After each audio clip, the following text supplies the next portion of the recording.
ಕರ್ನಾಟಕ ರಾಜ್ಯದ ಹವಾಮಾನ ಮುನ್ಸೂಚನೆ. ನಾನು CS ಪಾಟೀಲ್, ವಿಜ್ಞಾನಿ, ಹವಾಮಾನ ಕೇಂದ್ರ, ಬೆಂಗಳೂರು. ನಾನು ಮುಂದಿನ 7 ದಿನಗಳವರೆಗೆ ಕರ್ನಾಟಕ ರಾಜ್ಯದ ಹವಾಮಾನದ ಮುನ್ಸೂಚನೆಯನ್ನು ಸಂಕ್ಷಿಪ್ತವಾಗಿ ವಿವರಿಸುತ್ತೇನೆ ಎಂದು ಕರಾವಳಿ, ಉತ್ತರ ಹಾಗೂ ದಕ್ಷಿಣ ಒಳನಾಡಿನ ಎಲ್ಲ ಜಿಲ್ಲೆಗಳಲ್ಲಿ ವ್ಯಾಪಕವಾಗಿ ಮಳೆಯಾಗಿದೆ. ಪ್ರಮುಖವಾಗಿ ಕೆರಸೊಪ್ಪ ಉತ್ತರ ಕನ್ನಡ ಜಿಲ್ಲೆಯಲ್ಲಿ 17 ಸೆಂಟಿಮೀಟರ್, ಯದ್ರೇನಿ ಕಲಬುರಗಿ ಜಿಲ್ಲೆಯಲ್ಲಿ 9 ಸೆಂಟಿಮೀಟರ್, ಆಗುಂಬೆ ಶಿವಮೊಗ್ಗ ಜಿಲ್ಲೆಯಲ್ಲಿ 11 ಸೆಂಟಿಮೀಟರ್ ಮಳೆಯಾಗಿದೆ. ಈಗಿರುವ ಹವಾಮಾನದ ಸಿನಾಪ್ಟಿಕ್ ಸ್ಥಿತಿ ಏನೆಂದರೆ, ಛತ್ತೀಸ್ಗಢದಲ್ಲಿ ಲೋ ಪ್ರೆಷರ್ ಸಿಸ್ಟಮ್ ಇರುವುದರ ಹಿನ್ನೆಲೆಯಲ್ಲಿ ಕರಾವಳಿ ಜಿಲ್ಲೆಗಳಲ್ಲಿ ಆಗಸ್ಟ್ 28ರಿಂದ ಸೆಪ್ಟೆಂಬರ್ 3ರವರೆಗೆ ವ್ಯಾಪಕವಾಗಿ ಮಳೆಯಾಗುವ ಹೆಚ್ಚಿನ ಸಾಧ್ಯತೆ ಇದೆ. ಉತ್ತರ ಹಾಗೂ ದಕ್ಷಿಣ ಒಳನಾಡಿನ ಜಿಲ್ಲೆಗಳಲ್ಲಿ ಆಗಸ್ಟ್ 28 ಹಾಗೂ 29ರಂದು ವ್ಯಾಪಕವಾಗಿ, ಆಗಸ್ಟ್ 30ರಿಂದ ಸೆಪ್ಟೆಂಬರ್ 3ರವರೆಗೆ ಕೆಲವು ಕಡೆ ಮಾತ್ರ ಮಳೆಯಾಗುವ ಹೆಚ್ಚಿನ ಸಾಧ್ಯತೆ ಇದೆ. ಉತ್ತರ ಕನ್ನಡ, ಉಡುಪಿ ಹಾಗೂ ದಕ್ಷಿಣ ಕನ್ನಡ ಜಿಲ್ಲೆಗಳ ಕೆಲವು ಕಡೆ ಅತಿ ಭಾರಿ ಹಾಗೂ ಕೆಲವು ಕಡೆ ಅತ್ಯಂತ ಭಾರಿ ಮಳೆಯಾಗುವ ಸಾಧ್ಯತೆ ಇರುವುದರ ಹಿನ್ನೆಲೆಯಲ್ಲಿ ಆಗಸ್ಟ್ 28ರಂದು ರೆಡ್ ಅಲರ್ಟನ್ನು, ಆಗಸ್ಟ್ 29 ಹಾಗೂ 30ರಂದು ಆರೆಂಜ್ ಅಲರ್ಟನ್ನು ಘೋಷಿಸಲಾಗಿದೆ. ಉತ್ತರ ಕನ್ನಡ, ಉಡುಪಿ ಹಾಗೂ ದಕ್ಷಿಣ ಕನ್ನಡ ಜಿಲ್ಲೆಗಳ ಕೆಲವು ಕಡೆ ಭಾರಿ ಮಳೆಯಾಗುವ ಸಾಧ್ಯತೆ ಇದ್ದು, ಆಗಸ್ಟ್ 31ರಿಂದ ಸೆಪ್ಟೆಂಬರ್ 3ರವರೆಗೆ ಯೆಲ್ಲೋ ಅಲರ್ಟನ್ನು ಘೋಷಿಸಲಾಗಿದೆ.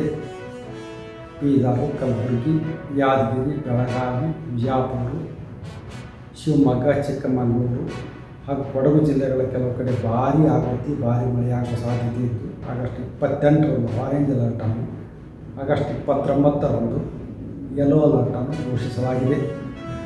ಬೆಂಗಳೂರಿನಲ್ಲಿ ಆಗಸ್ಟ್ 28 ಹಾಗೂ 29ರಂದು ಹಗುರದಿಂದ ಸಾಧಾರಣವಾಗಿ ಮಳೆಯಾಗುವ ಹೆಚ್ಚಿನ ಸಾಧ್ಯತೆ ಇದೆ.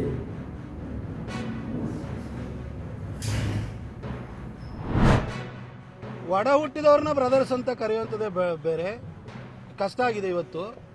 ಅಂಥದ್ರಲ್ಲಿ ಅನ್ಯ ಆರಾಧನಾ ಪದ್ಧತಿಯನ್ನು ಹೊಂದಿರೋರನ್ನ ಬ್ರದರ್ಸು ಅಂತ ಕರೆಯುವಂಥ DK ಶಿವಕುಮಾರ್ ಅವರಿಂದ ಈ ಧರ್ಮದ ಬಗ್ಗೆ ನಮಗೆ ತಿಳುವಳಿಕೆ, ಜ್ಞಾನ ಬೇಕಾಗಿಲ್ಲ.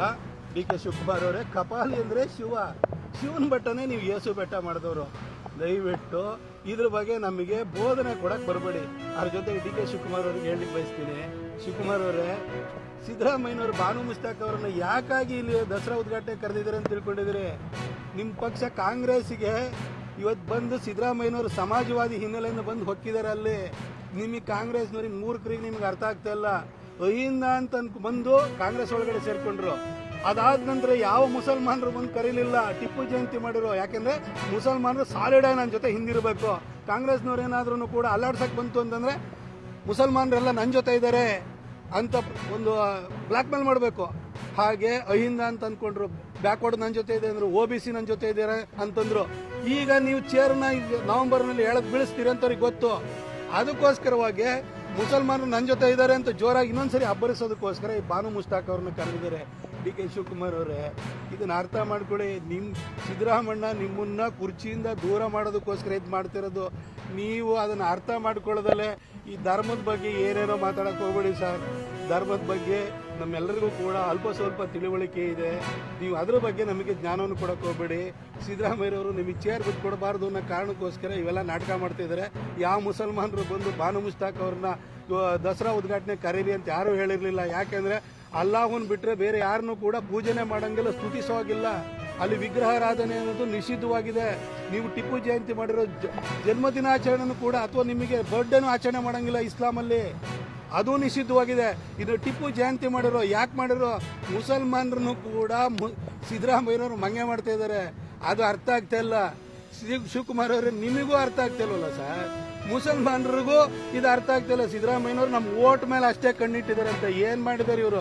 7.25 ವರ್ಷ ಆಯಿತು ಮುಖ್ಯಮಂತ್ರಿಯಾಗಿ. ಏನಾದ್ರು ಮಾಡಿದಿರಾ? ನೀವು ಅಲ್ಲದೆ ಮೊಹಲ್ಲಾದಲ್ಲೇ ಇದ್ದೀರಿ, ದಲಿತರು ಕೇರಿಗಳಲ್ಲೇ ಇದ್ದಾರೆ, ಉಳಿದವರು ಟ್ಯಾಕ್ಸ್ ಕಟ್ಟಿ ಸಾಯ್ತಾ ಇದ್ದಾರೆ.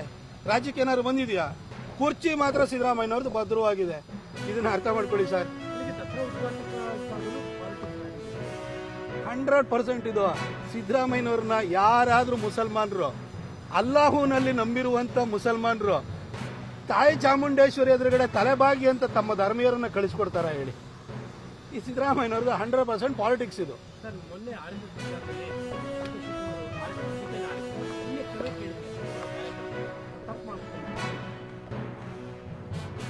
ಅದು ನಮಸ್ತೆ ಸದಾ ವತ್ಸಲೆ ಆ ಸಾಂಗ್ ಏನರ್ಥ, ಅದರದ್ದು ಅರ್ಥ ಏನಾದ್ರು RSSನ ಧ್ಯೇಯ ಗೀತೆ ಇದೆಯಲ್ಲ ಅದರ ಅರ್ಥ ಏನು? ಈ ಮಾತೃಭೂಮಿಗೆ ಹೊಂದಿಸುವಂಥದ್ದಾಗಿ, ಮಾತೃಭೂಮಿಗೆ ಹೊಂದಿಸಿದೆ ಅನ್ನೋ ಗೀತೆಯನ್ನು ಅವರು ಸದನದಲ್ಲಿ ಹೇಳಿದ್ರು ಅನ್ನೋ ಒಂದೇ ಕಾರಣಕ್ಕೆ ಅವ್ರ ಮೇಲೆ ಪ್ರೆಷರ್ ಹಾಕಿ ಅವರನ್ನು ಕ್ಷಮೆಯಾಚನೆ ಮಾಡುವಂತೆ ಮಾಡಿದ್ದಾರೆ ಅಂತಂದರೆ ಇವರಿಗೆ ಈ ಮಾತೃಭೂಮಿ ಬಗ್ಗೆ ಕಾಂಗ್ರೆಸ್ನವರಿಗೆ ಎಷ್ಟು ಗೌರವ ಪ್ರೀತಿ ಇದೆ ಅನ್ನೋದು ಇಲ್ಲೇ ಸ್ಪಷ್ಟವಾಗುತ್ತೆ. DK ಶಿವಕುಮಾರ್ ಅವರಿಗೆ ಚೇರ್ ಬೇಕು, ಅವರು ಕೂಡ ಇದಕ್ಕೆ ತಲೆಬಾಗಿದ್ದಾರೆ ಅಂತ ನನಗನ್ಸುತ್ತೆ. ಈ ವಿಷಯದ ಬಗ್ಗೆ ನಾನು ಇನ್ನು ಹೆಚ್ಚೇನು ಮಾತಾಡಿ